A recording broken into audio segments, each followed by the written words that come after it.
Bien-aimés dans le Seigneur, Shalom. Nous voici pour notre méditation de ce mardi 30 juin 2020 et nous allons lire la parole du Seigneur dans Hébreux. Nous lirons le chapitre 12, nous lirons deux versets, le verset 2 et le verset 3. Hébreux chapitre 12, verset 2 et verset 3. Et c'est surtout le verset 2 qui est au centre de notre méditation. Ayant les regards sur Jésus, le chef et le consommateur de la foi, qui, en vue de la joie qui lui était réservée, a souffert la croix, méprisé l'ignominie, et s'est assis à la droite du trône de Dieu. Considérez en effet celui qui a supporté contre sa personne une telle opposition de la part des pécheurs, afin que vous ne vous lassiez point l'âme découragée. Notre thème de ce matin, c'est « Ayons les regards vers Jésus ». Ayons les regards vers Jésus.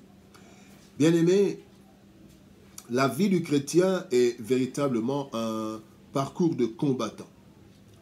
Et la Bible nous dit que ce chemin est resserré. Quand vous lisez dans Matthieu chapitre 7, verset 14, la Bible dit que étroite est la porte, resserrez le chemin qui mène à la vie, et il y en a peu qui les trouvent. Le chemin qui mène à la vie, c'est le chemin du chrétien, parce que le chrétien, nous allons dans la vie en Jésus-Christ, qui est le chemin, la vérité et la vie. Et ce chemin, la Bible dit qu'il est resserré. La porte est étroite. Et ce chemin est parsemé d'embûches, de souffrances, de honte. Voilà pourquoi plusieurs ne choisissent pas ce chemin. Ils préfèrent le chemin spacieux. Et toujours dans Matthieu 7 au verset 13, la Bible dit « Large est la porte, spacieux est le chemin qui mène à la perdition. » Il y en a beaucoup qui entrent par là. Ce chemin est parsemé, bien aimé, de joie et de plaisir. Mais la Bible nous interpelle à propos de la fin. Eh bien, la fin, un des chemins mène à la vie et l'autre chemin mène à la perdition. C'est ainsi qu'il nous est demandé d'avoir les regards sur Jésus.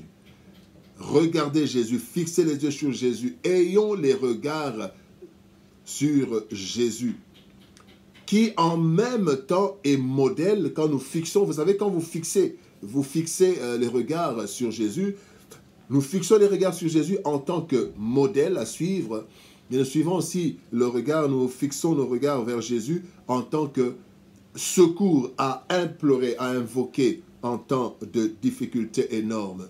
Nous marchons avec lui, mais en temps de détresse, il est le secours qui ne manque jamais. Et nous avons les regards vers Jésus.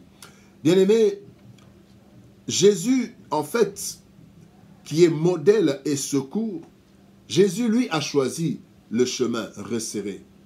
Et la Bible est en train de nous dire que Jésus-Christ a souffert. Nous voyons dans les deux textes, d'abord Jésus-Christ a souffert à la croix. Il a accepté cette souffrance de la croix, le chemin de la souffrance de la croix. Non seulement la souffrance, mais il a aussi accepté la honte de la croix. Parce que la croix n'était pas seulement une souffrance, mais c'était une honte.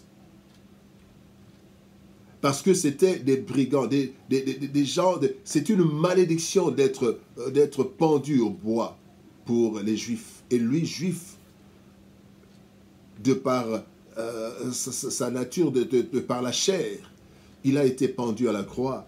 Et donc, c'était la honte qu'il a endurée.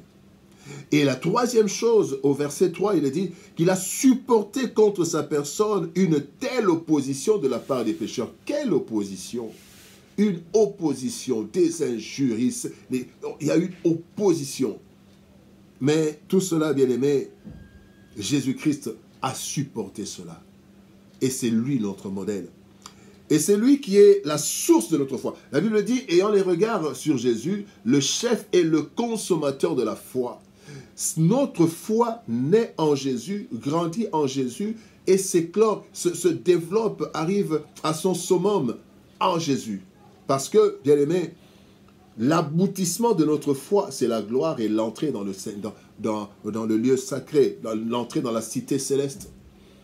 Nous naissons en Jésus, la foi en Jésus. Nous vivons, notre foi connaît son parcours en Jésus et notre foi arrive à son aboutissement quand nous le verrons. Nous verrons le Père, nous verrons Jésus tel qu'il est. Nous le verrons. Oui, si nous allons jusqu'au bout. Et donc, bien-aimés, il y a trois choses que nous voulons voir. D'abord, nous voulons voir que dans la vie, l'objectif nous fera supporter le parcours. L'objectif, bien-aimé, fait supporter le parcours. Dans Philippiens chapitre 3, versets 13 à 14, Paul est en train de dire, « Frère, je ne pense pas avoir saisi déjà la couronne.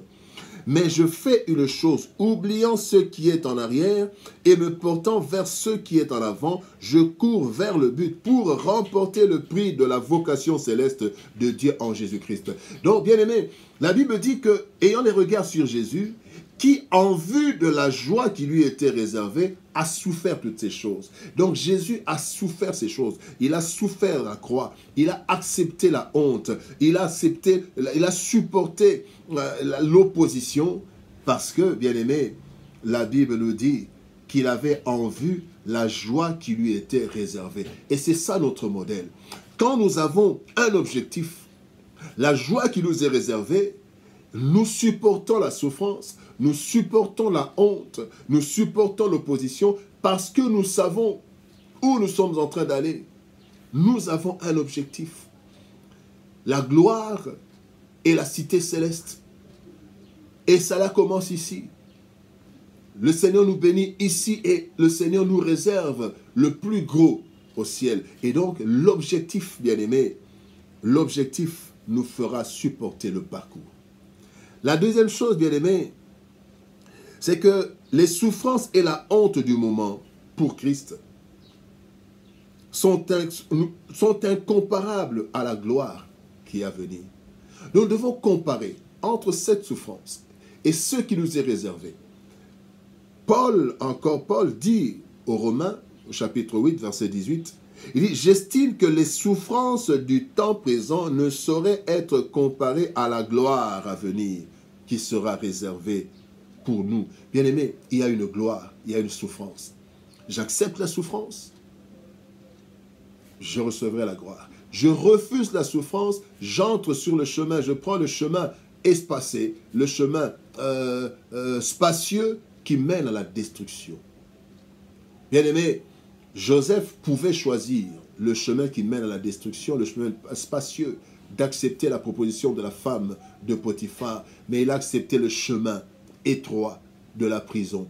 Et c'est là, ce chemin étroit, ce chemin difficile dans la prison, oublié par les hommes, mais Dieu ne l'avait pas oublié, au temps opportun, il l'a fait sortir et il est arrivé là où il devait arriver, parce qu'il a emprunté le chemin resserré. Il a refusé le chemin spacieux que lui avait proposé la femme de Potiphar. Et la souffrance, il a vu la souffrance de la prison était préférable à la joie de l'adultère avec la femme de Potiphar, parce que ce qu'il voyait, c'était la gloire de son Dieu. Et effectivement, bien-aimé, rien de comparable entre la souffrance de la prison et la gloire que Joseph a eue jusqu'à la fin de sa vie.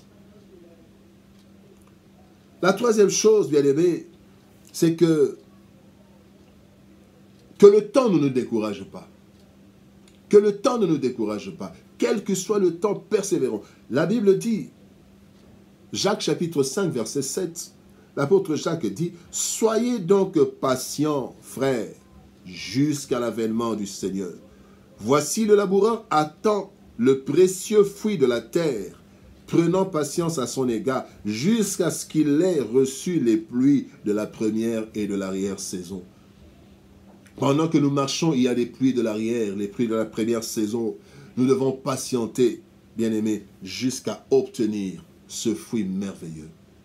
Voilà pourquoi la Bible dit, « Ayant les regards sur Jésus, le chef et le consommateur de la foi, qui, en vue de la joie qui lui était réservée, a souffert la croix, méprisé l'ignominie, et enfin, il s'est assis, le résultat, c'est qu'il s'est assis à la droite du trône de Dieu. » Cela a pris du temps.